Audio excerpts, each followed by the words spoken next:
Muy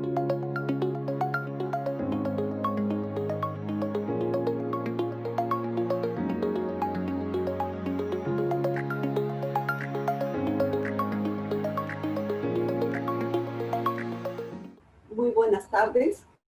Bienvenidos a la Convención Internacional Profesor Digital 2030, Modelando el Futuro de la Educación. Les saluda Ana María Osorio Anaya y estaré como moderadora de la mesa de trabajo de la sesión 5, en la cual se desarrollará el tema Experiencia del método de simulación en enseñanza no presencial. Este tema estará a cargo del doctor Ernesto Cárdenas, a quien tengo el gusto de presentar. Respecto a la trayectoria del doctor Cárdenas, podemos decir que es médico cirujano con especialidades en gastroenterología y farmacología clínica. Tiene amplia experiencia en estudios clínicos regionales. Posee capacitación complementaria en oncología médica, también en especialidad en farmacoeconomía. Podemos decir que el doctor Cárdenas, 17 años trabajando en la industria farmacéutica, desempeñando cargos gerenciales en varios países de Sudamérica. Es una persona proactiva, está orientada al cumplimiento de metas y acostumbrada a trabajar bajo presión. También tiene las habilidades que todos, tanto docentes como estudiantes, quisieran tener: habilidad de solucionar problemas, trabajar en equipo y el desarrollar estas buenas relaciones interpersonales. Por ello lo tenemos en este momento, ¿no?, colaborando con nosotros. Bien, a su formación académica, podemos decir que él es egresado de la Universidad Nacional Mayor de San Marcos, es médico cirujano. Tiene cursos de actualización de oncología clínica, también ha hecho especialización en farmacología clínica a través de una beca Fundación Empresa Universidad de Navarra en España. Ha realizado pasantía médica interna y gastroenterología en un centro médico de Filadelfia, Pensilvania. Igualmente, en cuanto a formación complementaria, el doctor Ernesto Cárdenas cuenta con cursos de habilidades gerenciales por la Boehringer Ingelheim, Brasil. También él ha participado en programas de desarrollo de líderes. Cuenta con liderazgo gerencial, tiene también preparación en lo que es los programas de desarrollo gerencial. También cuenta con cursos complementarios de marketing y actualización en marketing. Es por ello su experiencia profesional. Él es actualmente un destacado profesor universitario de pre y posgrado. Tiene múltiples presentaciones. Es coordinador de farmacología clínica en la Clínica Delgado. También tiene aquí una trayectoria bastante amplia que nos implicaría mayor tiempo de comentar. Simplemente decirle bienvenido, doctor Ernesto Cárdenas, y el público está, en este caso, esperando que usted nos comparta sus experiencias. Entonces, doy el pase al doctor Ernesto Cárdenas. Muchas gracias por estar presente en esta oportunidad.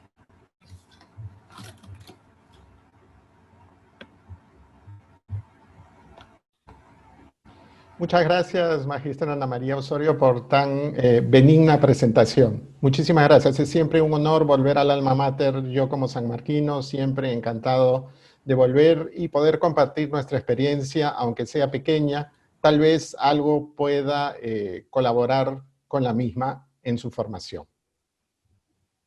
Antes de empezar, quería confirmar que están viendo ya mi presentación. Correcto.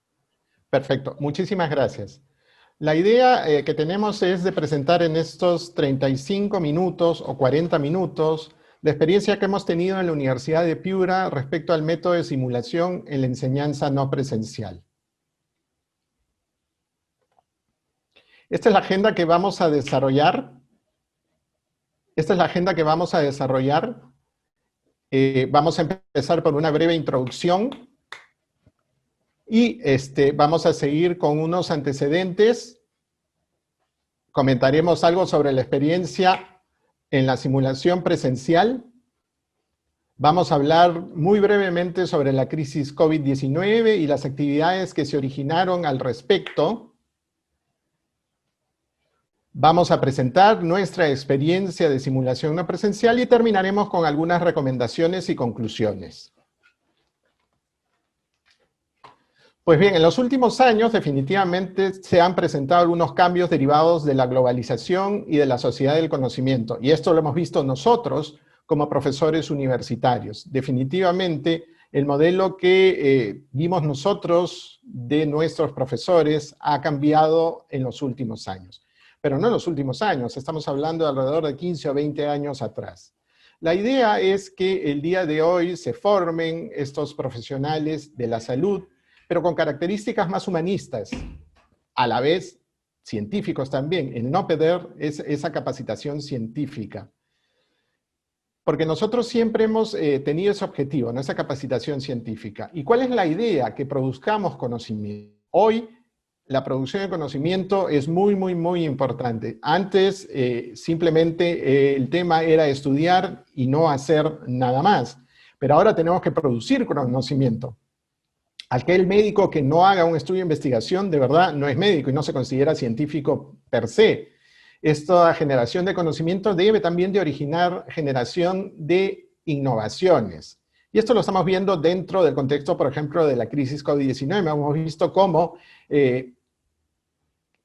talento nacional ha producido alternativas interesantes en el tratamiento de este epidemia, como por ejemplo los ventiladores realizados tanto en la Universidad Nacional de Ingeniería como en la Marina de Guerra del Perú, ¿no?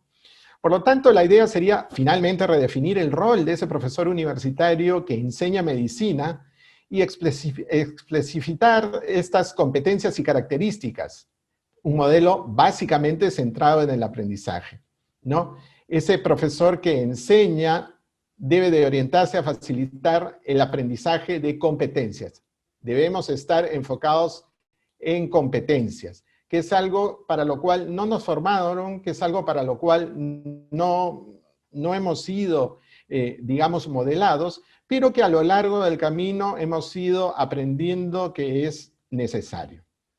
Este docente universitario, por tanto, debe tener un cierto perfil. Este perfil debe tener ciertas competencias, como hemos comentado, y obviamente esto se debe reflejar en los alumnos a los cuales yo estoy enseñando, porque debo tener una visión de futuro.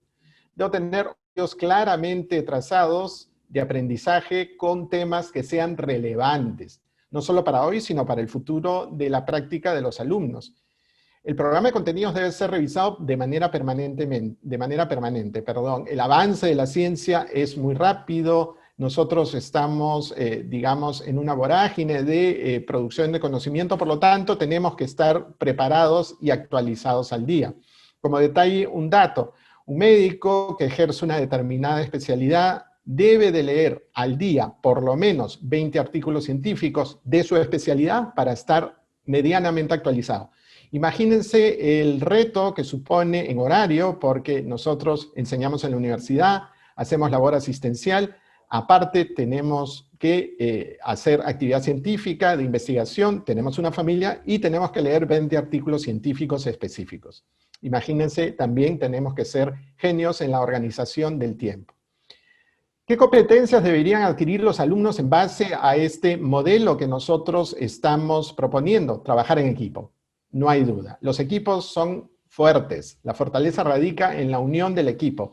Antes teníamos una meta individual: yo quiero lograr el objetivo y ser el mejor, digamos, de la clase, del salón. No, la idea es trabajar en equipo porque los equipos son poderosos. Hay que tener capacidad para comunicarse. Esto es algo que siempre nos han criticado a los médicos, que no nos comunicamos de manera muy buena. Somos muy eruditos, por decirlo de alguna manera, al hablar. La idea es que no nos entiendan, ¿no? Y esto no es del agrado de todas personas que pueden estar escuchando. Por lo tanto, tenemos que tener capacidad para comunicarnos con el Premio Nobel de Medicina, tanto como con cualquier persona común y corriente que pueda caminar por la calle. Hay que gestionar nuestros propios sentimientos. Obviamente esto se ve reflejado muy de manera especial el día de hoy con la crisis COVID. Los médicos están con el síndrome de burnout, están quemados literalmente por el gran trabajo, las pérdidas de compañeros, familiares, amigos y los pacientes, ¿no? Trabajando en condiciones bastante complicadas. No hay duda que los criterios éticos siempre tienen que estar presentados y seguir adelante con esta norma de conducta propia. Debemos estar acostumbrados a tener un entorno multicultural y esto enriquece y nos va a formar y nos va a brindar nuevos conocimientos. Se los comento yo como experiencia personal que he podido estar en algunos países desarrollando ciertas actividades. Esto lo enriquece a uno y le amplía la visión. Definitivamente es algo totalmente diferente y debemos estar plenamente capacitados para aprovechar estas oportunidades, para poder desarrollarlas, ¿no? La necesidad de formación de estos nuevos alumnos es constante, hay una actualización permanente, se debe analizar el entorno rápidamente y este entorno es muy cambiante y hay que adaptarse. El que no se adapta muere, no sobrevive y queda en el camino. Debemos de hablar más de un idioma, no solo español e inglés. Debemos hablar francés, debemos hablar chino mandarín, debemos hablar ruso, debemos hablar alemán, debemos hablar otros idiomas porque esto nos va a permitir poder tener estas oportunidades. Y sin ninguna duda, el tema que nos convoca hoy, la utilización de nuevas tecnologías. Gracias a las nuevas tecnologías, nosotros podemos estar hoy sentados en nuestras casas, intercambiando opiniones. Veo que hay muchísimas personas conectadas. Esto es lo mismo que si estuviéramos en un gran centro de convenciones. Es lo mismo. La crisis de hoy nos ha empujado y obligado a desarrollar estas etapas que aún estaban poco avanzadas, un poco verdes, por llamarlas de alguna manera coloquial, pero que finalmente han tenido que quemarse etapas y avanzar para llegar adelante. Completando las competencias del docente universitario, no hay ninguna duda que tiene que estar perfectamente preparado, tiene que tener ciertas actividades cognitivas y disciplinares, no hay ninguna duda. Habilidades de comunicación, el profesor que no comunica, que no transmite, no es un buen profesor, definitivamente. El profesor que no investiga no es un buen profesor, hay que hacer investigación. Debe tener también habilidades psicopedagógicas y psicosociales que le van a permitir ampliar esa esfera de influencia y de importancia. No hay duda que también la parte que menos nos gusta a todos los profesores, son esas actividades académico-administrativas, el tema de archivo, el tema de completar los documentos, etcétera, etcétera. Y última, pero no por ello menos importante, la actividad humanística. El médico, el docente universitario especialmente, debe tener una actividad humanística. Esa debe ser su meta, su fin, su objetivo, el que le marque la pauta a lo largo del camino para poder desarrollar las diferentes actividades que piensa hacer.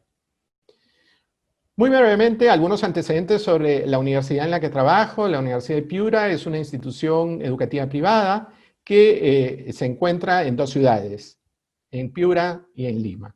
Yo trabajo en la sede de Lima. Irónicamente, la Universidad de Piura está localizada en Lima. Se fundó hace 50 años en la ciudad de Piura, el 7 de abril del 69, y es un apostolado corporativo del Opus Dei. La idea de la Universidad de Piura es formar personas abiertas a las necesidades de los demás, ¿no? Con criterio propio, individual, con personalidad, y que sean capaces de lograr una vida adecuada y mejorar la sociedad, que aporten a la sociedad. Esa es la idea, ese es el fin. Y no es solo el fin de la Universidad de Piura, es el fin de la universidad en general, ¿no? Que todas las generaciones que vayan pasando a lo largo del tiempo aporten algo a la sociedad, la mejoren, puedan servir eventualmente de modelo, ¿no? La Universidad de Piura tiene tres ejes principales de trabajo. El primero, la docencia y la formación integral, obviamente. El segundo, la investigación. Y el tercero, la responsabilidad social. Los tres se imbrican y tienen un objetivo común, ¿no? De brindar un profesional plenamente capacitado, plenamente formado, no solo con sus actividades o sus capacidades de conocimiento, sino también con esa vinculación a la sociedad, vinculación al prójimo, y poder aportar y lograr finalmente el bien para toda la sociedad. El área médica en la Universidad de Piura también es antigua, se crea en 1984 como simplemente el área de ciencias biomédicas, que era una gran bolsa que englobaba muchas actividades, esto en Piura. Fundamentalmente desarrollaba las actividades de investigación, que inicialmente eran pocos proyectos de una, digamos, influencia local y regional, ¿no? Perdón, debido a, digamos, la limitación de presupuesto, la limitación de personal y demás, pero la idea era prestar apoyo a los diversos programas académicos que existían en ese entonces y que siguen existiendo hasta hoy, con la idea de realizar actividades de extensión a la comunidad y servicio a la misma, siempre con la idea de crear finalmente futuros centros académicos. En 1985 se crea el Centro de Medicina Preventiva y de Formación, Prevención Higiénico-Dietética, y el Centro de Rehabilitación Nutricional Autogestionaria Serena forma parte del Centro Universitario de Medicina Preventiva desde el año 99. Se desarrolló como una subunidad en esta zona de Piura, fundamentalmente destinada al tema de desnutrición infantil y el área de influencia que tenía la universidad. En 2010 se crea un nuevo policlínico universitario que amplía las instalaciones, amplía las actividades, amplía el área de influencia y amplía la cobertura también con la población. La gran noticia para la Universidad de Piura fue que la Facultad de Medicina se aprobó como dictamen de Consejo Superior el 2 de diciembre de 2013 y la Asamblea Nacional de Rectores de ese entonces, el 10 de septiembre de 2014, la aprobó. El 2 de marzo del 2017, la Facultad de Medicina inició su actividad de pregrado en Lima. Como ven, esta es una facultad joven. Y actualmente solo contamos con 4 promociones ingresantes realizando estudios en la Facultad de Medicina. No tenemos a la actualidad ninguna promoción que haya egresado. Estamos en el 4º año de medicina y déjeme decirle que es una experiencia sumamente retadora, sumamente interesante, sumamente estimulante, porque crear una universidad y crear una facultad, en este caso de medicina, supuso un gran esfuerzo.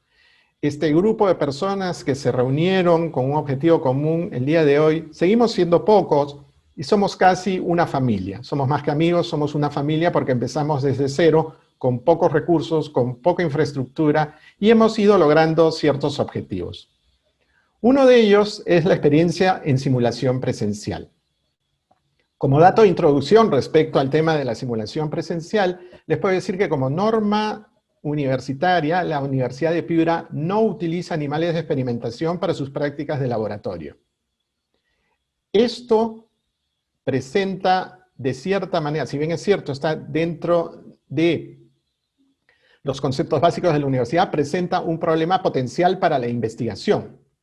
La alternativa, obviamente, que se presenta en este momento y que se presentó en el momento en que pensamos hacer actividades prácticas, fue utilizar los software de simulación. Y farmacología, que es el curso que yo coordino y que dicto, la utilizó como una alternativa totalmente viable. Mi experiencia en la Universidad Nacional Mayor de San Marcos, en las prácticas de farmacología, estaba íntimamente vinculada a la experimentación animal, ¿no? Con ello nosotros veíamos el efecto de las drogas cardiovasculares, el efecto de los medicamentos sedantes, etcétera, etcétera, etcétera, estimulantes respiratorios y demás. ¿Por qué? Porque era una forma sencilla y muy práctica de poder presentarle al alumno los efectos farmacológicos, para que tengan una idea de cómo nosotros podemos modificar ese funcionamiento o esa función vital dentro de la persona. Farmacología se dicta en el 5º ciclo de la carrera, como ven en la parte superior derecha está el currículum, o el sílabus, mejor dicho, perdón, de la carrera de medicina, y en 5º ciclo se encuentra farmacología. En este momento nos vimos nosotros con un gran problema, porque si bien es cierto, no podíamos utilizar animales, teníamos el concepto de reemplazar esta experimentación animal con software de simulación. Es por este motivo que recurrimos a una gran amiga, que es la doctora Marisa Plasencia, que ella es profesora de San Marcos, con la cual mantenemos una estrecha amistad y a la que conocemos desde hace mucho tiempo, no voy a comentar cuánto, para recibir asesorías en este sentido. Ella y su equipo ¿no? Porque no es solo ella, tiene un equipo detrás, es un equipo íntimamente vinculado, es una avanzada a su época y que ha promovido el uso de la simulación y de, digamos, la educación virtual a distancia, mucho antes de lo que a cualquiera de nosotros se nos pudo ocurrir.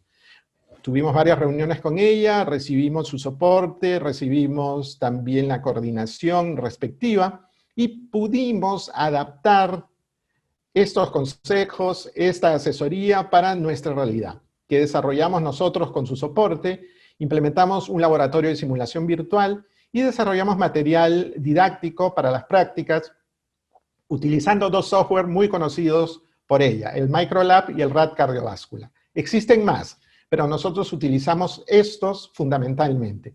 Con estos cubrimos alrededor del 80% de la actividad práctica. El 20% restante se completó con casos clínicos que también complementan la actividad y comienzan a desarrollar la actividad crítica clínica de los alumnos, a pesar de estar simplemente en el quinto ciclo. Como dato informativo, nosotros dictamos el curso de farmacología solo una vez al año. Solo se dicta de marzo a julio de todos los años. Por lo tanto, en base a esta experiencia de simulación presencial que nos transmitió la doctora Marisa Plasencia, nosotros pudimos implementar la nuestra en el proceso de enseñanza-aprendizaje en la Universidad de Piura, utilizando farmacología experimental a través de este software virtual, ¿no? Después del primer curso que dictamos, hicimos una encuesta y los alumnos nos dieron un 90% de aprobación respecto a esta modalidad. Ellos estuvieron muy satisfechos con la modalidad, si bien es cierto, no pudieron compararla con lo que era la simulación experimental con animales, estuvieron muy contentos porque estos software nos muestran actividades de los animales, potenciales aprendizajes de los mismos, funciones biológicas, basales, cómo las podemos modificar nosotros con diferentes grupos terapéuticos. Y en la parte inferior derecha, hacia la izquierda, tenemos el software de Microlab, en el cual está graficado una extensión de Ilion, y con distintos medicamentos nosotros vamos monitorizando la motilidad, la contractilidad intestinal. Hacia la parte derecha está el RAD cardiovascular, con el cual yo monitorizo la presión arterial y la frecuencia cardíaca del animal de experimentación simulado, sin originar sufrimiento en el animal, pero brindando la misma capacidad potencial de instrucción y educación, con una gran ventaja. Yo, cuando hacía el preparado con el animal de experimentación, eventualmente siempre se corría el riesgo de que algo fallara y el animal falleciera. Aquí, si el experimento nos sale mal, reseteamos el software y volvemos a empezar el experimento una y otra vez y otra vez y otra vez. Y comienzo a aprender y a acumular experiencia específica en este sentido. No hay pierde con esta actividad. Les muestro aquí rápidamente parte del material que desarrollamos. Esta es una guía de práctica virtual. Esta es una guía de farmacocinética. Vemos la primera página que está hacia la izquierda, es la carátula. La página que está al medio es cómo yo tengo que ingresar al software. En este caso es Microlab. Y paso por paso, insisto, esto es una práctica de farmacocinética. Vamos ingresando al módulo de cinética y después vamos a ir tipificando casos específicos en especies específicas de animales que se pueden escoger predeterminadamente para recibir tratamiento específico con un medicamento, ¿no? Hacia la parte derecha vamos a ver cómo esta práctica de farmacocinética lo que intenta inicialmente es registrar el área bajo la curva, es esas concentraciones del medicamento a lo largo del tiempo para poder determinar un potencial efecto. En este caso es propranolol y ver si tiene actividad antiarrítmica, ver si tiene actividad antihipertensiva, etcétera, etcétera. Yo como calculando con esta área bajo la curva puedo hacer mi experimento tranquilamente y sin ningún problema. Esto se desarrolla vía tablas Excel y vamos nosotros calculando las dosis, ¿no? Potencialmente para construir el área bajo la curva y determinar los diferentes efectos que podría presentar el animal de experimentación. una guía de práctica especialmente diseñada para cada práctica. Nosotros tenemos 14 prácticas, por lo tanto es una guía por cada práctica. Esta es la práctica, insisto, de farmacocinética. Las guías de práctica tienen además la evaluación de matrices de desempeño.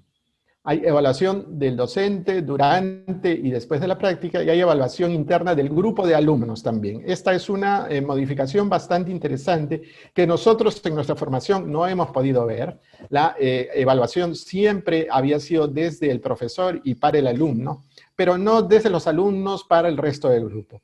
Estas actividades también formaban parte de la guía de práctica en todas las prácticas, en las 14 prácticas virtuales, y se adjuntaba como las 2 últimas páginas. Esto formaba parte de la calificación, ¿no? El profesor de práctica, que en la Universidad de Piura es responsable de 2 mesas de práctica, cada mesa de práctica tiene 6 alumnos, en cada mesa de práctica hay módulos y monitores de computación, en el cual cada alumno puede hacer el experimento como habíamos visto en la guía de farmacocinética anterior.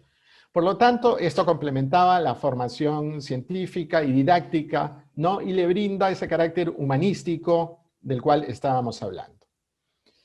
Muy buena experiencia con las prácticas virtuales, terminamos el curso con 90% de aceptación, tuvimos unas muy buenas notas, solo un alumno salió desaprobado en el curso, lo cual nos dio bastante alegría, no por el pobre alumno desaprobado, sino porque como método educativo mostró su beneficio. Con todas estas cosas aprendidas, el primer ciclo, estábamos plasmándolas para desarrollar el segundo, y cayó la epidemia del COVID-19. Y esto originó lo que todos ustedes saben, ¿no? Se declaró la emergencia sanitaria nacional el 16 de marzo, días previos al inicio de las clases del ciclo primero de este año, la cuarentena obligatoria que impidió que nosotros saliéramos de nuestras casas, la suspensión de todas las actividades potenciales excepto las esenciales, el toque de queda, el cierre de fronteras y la suspensión de garantías individuales. Es decir, días previos al inicio del nuevo ciclo, nos quedamos atrapados en nuestras casas sin saber qué hacer. Inmediatamente desarrollamos comités de emergencia y nos pusimos a trabajar. De inicio se suspendieron las clases con la idea de esperar la evolución de las circunstancias. Ingenuamente pensamos que en 15 días, 20 días se iba a solucionar este tema. Vean, llevamos ya más de 7 meses y no nos abandona el tema de la epidemia. Posteriormente, al ver que el desarrollo de la misma iba para más, desarrollamos una alternativa de reinicio de clases de manera virtual absoluta. Suspensión de clases y reinicio de toda actividad potencial de manera virtual. Gran reto, ¿por qué? Porque necesitamos, nosotros los profesores, los alumnos están más involucrados en eso, son parte de esta generación, capacitación en herramientas virtuales. Entonces, se plantearon cronogramas y agendas de capacitación a los docentes en plataformas virtuales oficiales. La Universidad de Piura adoptó el aula virtual, que esto ya existía, pero aquí entre nos, los profesores la usábamos muy poco. Simplemente colgábamos las clases y esa era la gran actividad que teníamos. Y adoptamos Zoom como plataforma para realizar todas las actividades y ahora más adelante les vamos a enseñar cómo así. Recibimos también capacitación complementaria en Teams, en OneDrive y en Mentimeter. Fueron 3-4 semanas de una exigencia muy grande, de un gran reto, de poder adaptarnos. Algunos nos costó más, algunos nos costó menos, pero la idea era adaptarse a ese proceso de crisis que se había originado por una epidemia que repercutió en nuestra vida en general y sobre todo en la actividad educativa universitaria. Se reprogramó, obviamente, el año académico y el mayor reto que tuvimos nosotros fue brindar acceso remoto al laboratorio de farmacología, tanto al software de Microlab como al software de Rad Cardiovascular, para no solo los profesores, sino los alumnos. Por suerte, estos dos softwares son software educativos que tienen digamos, gratuidad, ¿no? Estos, con permisos de la universidad, se utilizan en actividades educativas y no hay ningún problema. El tema, insisto, era cómo yo, desde el laboratorio de farmacología, que está en el sótano de la universidad, en el local de Miraflores, podemos nosotros conectar a los profesores que están en su casa y a los alumnos también. Fue un reto bastante complejo, pero se logró y vamos a ver cómo. Vean cómo estas son dos muestras de cómo, perdón, en la Universidad de Piura realizamos esta capacitación en recursos virtuales, ¿no? Tenemos hacia la izquierda esta capacitación de Zoom, en la cual nos están dando los datos básicos para colocar temas y demás. Hacia el lado izquierdo también es la reunión de Zoom, que ahora todo el mundo conoce Zoom. Es más, todo el mundo se reúne con los amigos en Zoom, toma un café, una Coca-Cola, etc. En la cuarentena se puso muy de moda reunirse, por ejemplo, los viernes o los sábados vía Zoom, todos en su casa, y compartiendo una Coca-Cola, compartiendo un sándwich. Esta herramienta se comenzó a hacer parte de la actividad diaria típica de la vida de nosotros. Entonces nos dieron capacitación intensiva y rápida en Zoom. Yo antes de esta emergencia no conocía Zoom, no lo utilizaba, había escuchado que existía la plataforma, pero no sabía cómo utilizarla. Bueno, en estas 2 o 3 semanas nos pusieron muy bien y casi como expertos. ¿Qué más hizo la Universidad de Piura con los profesores? Hacia la parte izquierda, ustedes ven seminarios de capacitación en temas específicos entre marzo y abril de preparación para el inicio de este ciclo virtual de emergencia. Cómo usar el aula virtual, cómo planificar una clase, cómo dar la clase virtual vía Zoom, recursos útiles para la enseñanza, temas de consideración para ciertas actividades, evaluación de la universidad a través de Zoom. Es decir, nos pusieron muy al día todas las potenciales herramientas que vienen dentro de Zoom. Nosotros en Zoom utilizamos poco en general, ¿no? Todo el mundo lo que usa es la cámara, comparte y cierra y se acabó. El mayor reto es programar la reunión y nada más. Hacia la segunda parte del año seguimos nosotros en seminarios de capacitación y en agosto volvimos a tener otra serie de capacitaciones de cómo mejorar la presentación de los materiales dentro de un determinado curso, por ejemplo, cómo mejorar la participación de los alumnos, que fue un reto inicial, ¿no? Uno daba la clase y no tenía mucha acogida.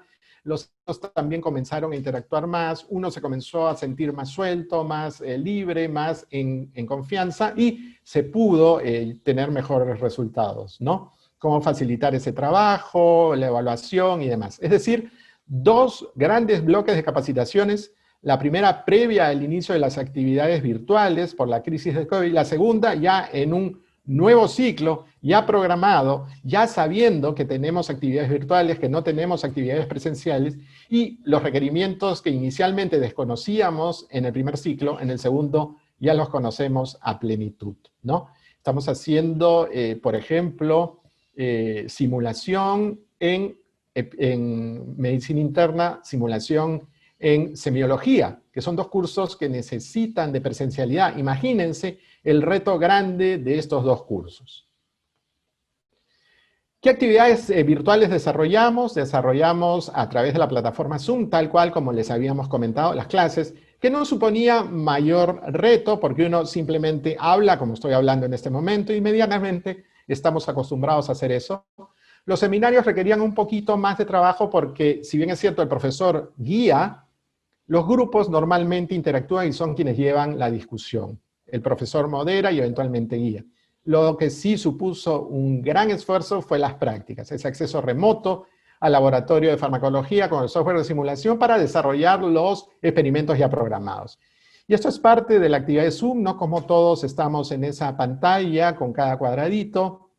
Abajo ven un alumno en una clase de Zoom, ¿no? Y la satisfacción del alumnado en general en las actividades virtuales fue de 70%, lo cual nos alegró mucho porque esta fue una actividad de emergencia. 90% fue presencial virtual, 70% ha sido virtual no presencial.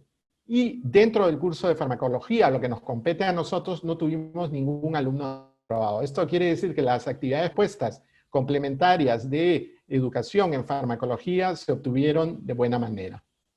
Tenemos aquí 3 ejemplos de las actividades realizadas. En la parte superior izquierda vemos a un profesor dictando una clase de péptidos cardiovasculares. En la parte inferior izquierda estoy yo moderando un seminario, en este caso de antibiótico-terapia. Y en la parte derecha vemos el software de simulación de Microlab como en la práctica de sedantes, hipnóticos y relacionados, podemos modificar eventualmente la actividad de estos ratoncitos de experimentación, simulando las funciones biológicas, como ven en la parte superior derecha, de frecuencia cardíaca, de ritmo cardíaco, y en la parte inferior la actividad respiratoria. Hacia la parte izquierda, el medicamento que vamos a utilizar, en este caso fenobarbital, con las determinadas dosis, con ciertas instrucciones de cómo se deben de aplicar. Por lo tanto, la práctica fue guiada. Para terminar, algunas recomendaciones y conclusiones. Este ha sido un año y sigue siendo un año retador. Es un año que ha demandado de nosotros mucho más de lo que hubiéramos imaginado. Como muchas personas dicen por ahí, éramos tan felices y no lo sabíamos. Pues bien, esta epidemia ha tenido un costo alto en vidas humanas, ha colapsado el sistema de salud, ha tenido una repercusión económica importante. Hay muchos millones de peruanos que han perdido el trabajo y no lo han recuperado. Hay otro grupo muy importante, millones de peruanos que están ganando mucho menos y trabajando más. Y, por lo tanto, todos tenemos que poner el hombro en estas circunstancias. Si nos centramos en el tema de las plataformas digitales, es una necesidad imprescindible que las universidades desarrollen múltiples herramientas de este tipo para la enseñanza universitaria. Nosotros, por un tema de emergencia, nos vimos involucrados a golpes, rápidamente, para poder adoptar estas herramientas. Si nosotros hubiéramos planificado mejor, si supiéramos o hubiéramos sabido lo que iba a suceder, otra cosa hubiera sido. No nos basta con buenas intenciones. Necesitamos un presupuesto específico institucional para este fin. Yo debo, como autoridad de la universidad, destinar un presupuesto de herramientas digitales y debe tener una actualización permanente. Si no, voy a quedarme en el pasado. No hay duda que hay que incentivar a los profesores para que adopten estas herramientas. Debe haber un programa anual y debe ser un programa intuitivo, debe ser un programa que le brinde satisfacción a los profesores. Nosotros en la primera parte de este año nos vimos empujados hacia el abismo.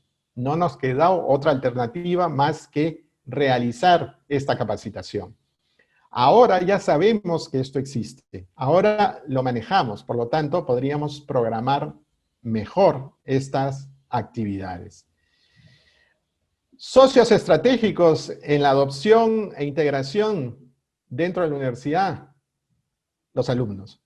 Los alumnos, como son nativos digitales, obviamente adoptan estas herramientas digitales mucho mejor que nosotros.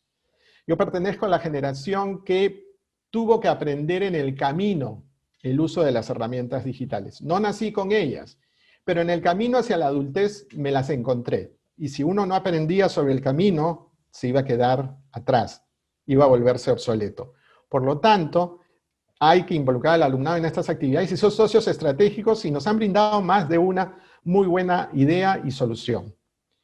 Hay que mantener la actualización institucional permanente desde el punto de vista tecnológico. Hay que establecer alianzas estratégicas, eventualmente con instituciones de computación, eventualmente con institutos especializados, eventualmente con universidades internacionales que tengan una sección específica de educación a distancia, educación virtual. Hay mucho de eso ahora. Tal vez para terminar, una frase: el COVID-19 permanecerá con nosotros todavía un buen tiempo. La nueva normalidad es un reto. Nosotros hoy conocemos mucho más de este virus de lo que sabíamos hace un año. Estamos tomando medidas, estamos mejorando, aunque parezca mentira. La primera parte de este año fue muy frustrante, fue muy dura, fue muy complicada. No nos debemos de confiar, debemos evitar en lo posible esa segunda ola que vemos hoy en Europa, por ejemplo, porque ellos fueron imprudentes. Dijeron, pasó la primera hora, listo, abrimos todas las actividades, salimos a hacer todo lo que hacíamos antes de, y claro, están de nuevo con una segunda ola que probablemente sea peor que la primera. Nosotros tenemos la esperanza de que el desarrollo de la vacuna esté en ciernes, es decir, nos estamos acercando hacia la vacuna que potencialmente es la solución, es el paradigma de tratamiento en este sentido. Hoy no existe tratamiento. Hoy todos los tratamientos que se dan son sintomáticos y con la idea de evitar este colapso multisistémico debido al fenómeno inflamatorio.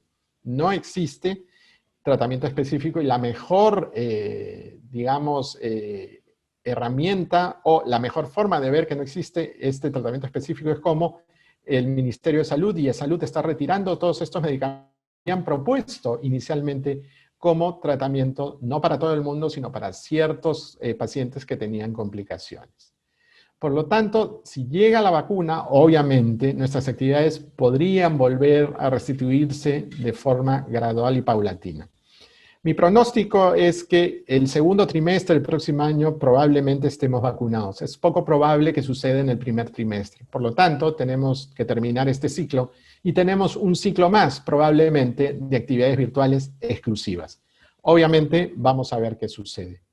Para terminar, tal vez una frase de Albert Einstein que es muy gráfica en este momento y dice, entre las dificultades se esconde la oportunidad. Pues bien, hemos visto nosotros hoy, o a lo largo de este año, con las herramientas virtuales.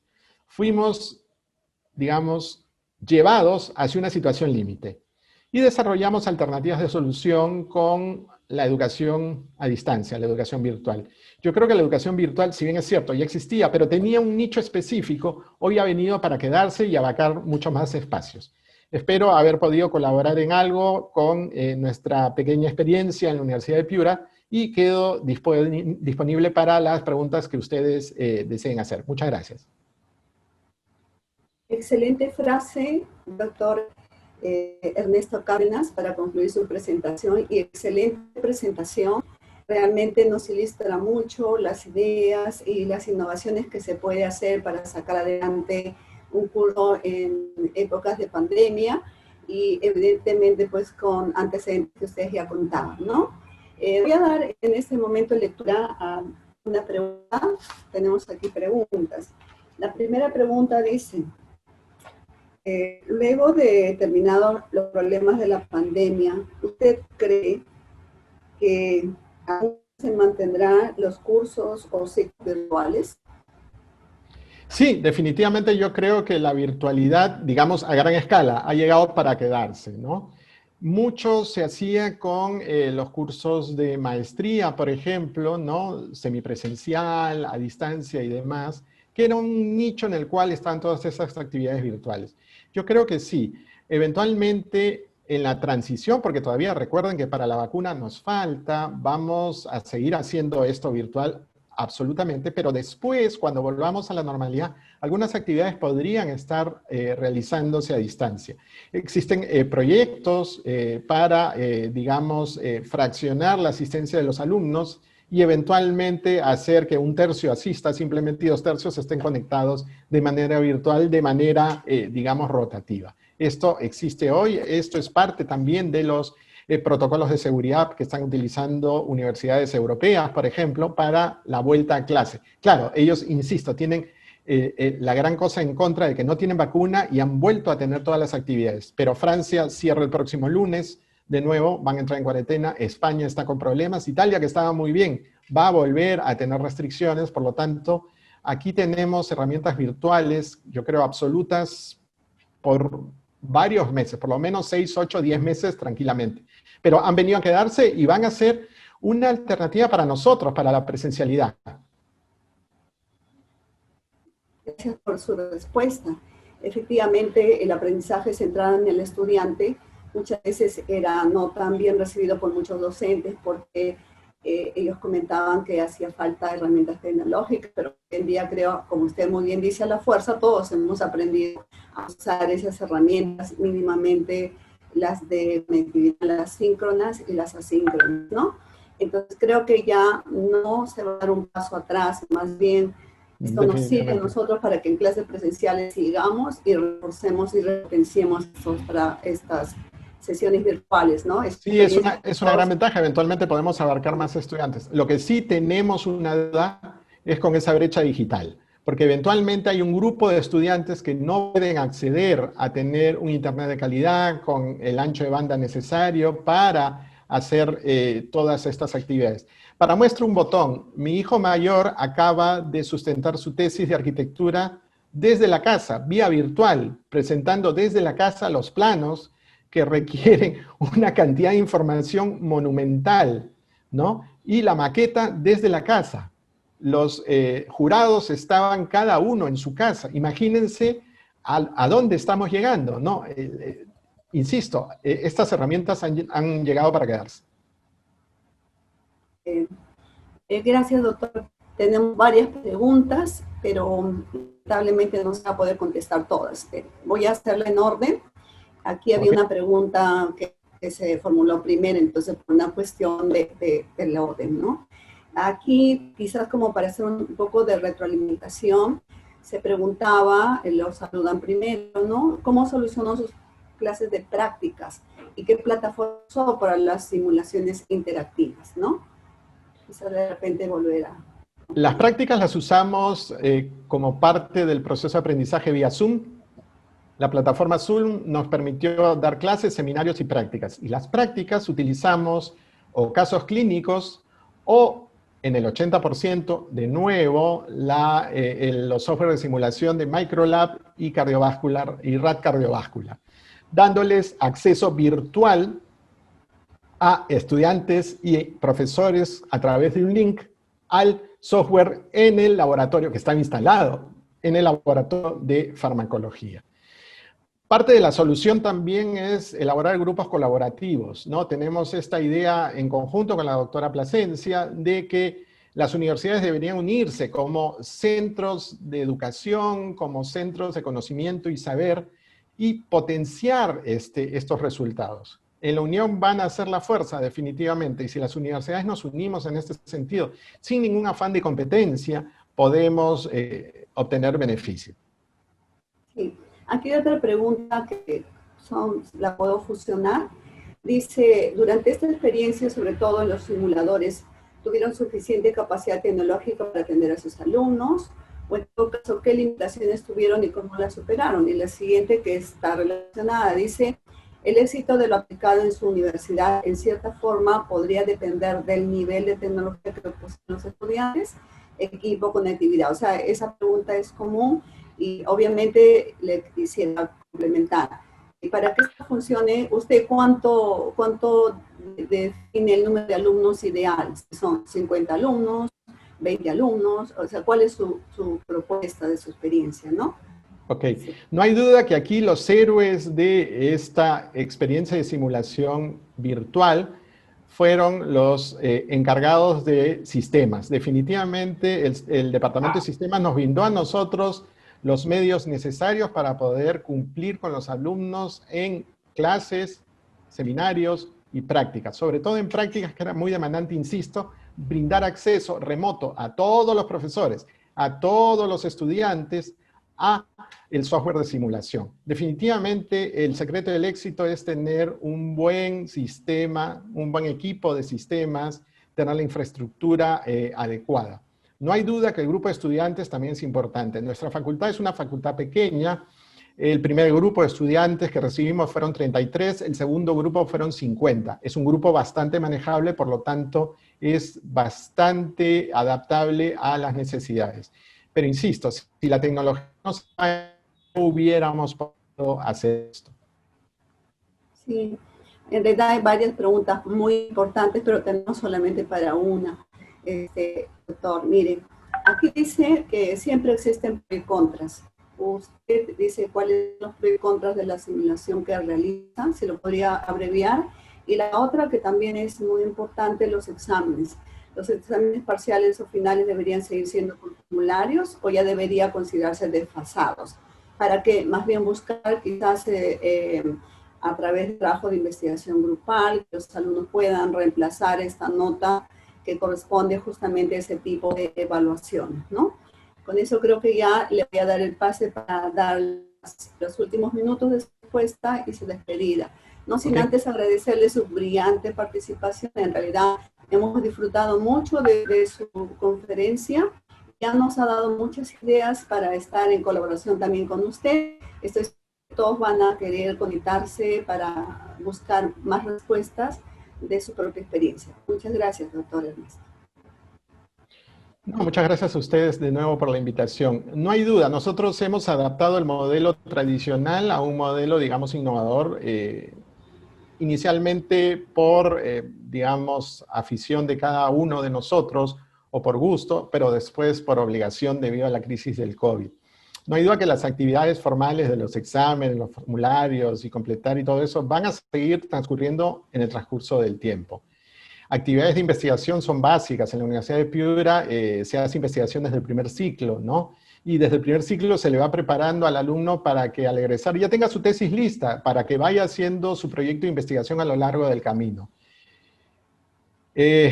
Desventajas de la simulación, creo que ninguna. La única tal vez no estar en contacto con los animales y no poder, no sé, palpar el pulso, ver la frecuencia cardíaca de manera directa. Pero en verdad no hay una desventaja. La gran ventaja es evitar, insisto, el sufrimiento con los animales, tener un reconocimiento al medio ambiente y demás. Y obvio, farmacología es parte importante, o digamos, experimentación animal es una parte muy importante dentro de lo que es farmacología. Yo creo que lo que nos brinda es mucho más de lo que nos quita. No hay ninguna duda de que esta es una herramienta muy útil que podemos, insisto, nosotros utilizar las veces que querramos.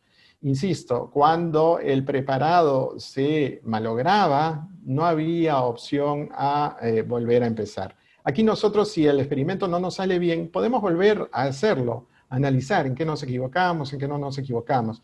Y podemos ir incrementando la cantidad de software porque hay muchos al respecto. Y no solo en farmacología. En fisiología hay FisioX, en bioquímica hay algunos que muestran estructura molecular y demás. Por lo tanto, son herramientas. En anatomía, por ejemplo, imagínense, los chicos están llevando anatomía con simulación, con preparados virtuales, algo que no nos hubiéramos imaginado. O sea, todos hemos tenido libros de anatomía, pero no nos imaginamos llevar anatomía sin el cadáver. Pues bien, se están llevando. Todo esto, insisto, van a ser herramientas nuevas que las vamos a tener que ir asimilando de manera paulatina, poco a poco, y que nos van a brindar más beneficios, insisto, que lo que nos quita. Muchas gracias también. Muchas gracias a usted, doctor Ernesto. Felicitaciones nuevamente por su experiencia. Y hay muchas cosas que compartimos, porque aquí estamos docentes de física, de química, de biología. En verdad ha sido una muy bonita experiencia escuchar en ese momento sus comentarios, ¿no? Y las respuestas a las preguntas. Y bien, entonces damos por finalizado esta mesa 5. Gracias, doctor Ernesto Cárdenas, que nos expuso el tema de experiencia de método de simulación, enseñanza no presencial en la Universidad de Piura, y terminamos con su mensaje. Entre las dificultades se esconde la oportunidad, y eso evidentemente sí, en este tiempo es un pensamiento de oro. Muchas gracias. Eso es cierto. Muchas gracias a ustedes. Hasta luego. Éxito en el resto del evento. Gracias.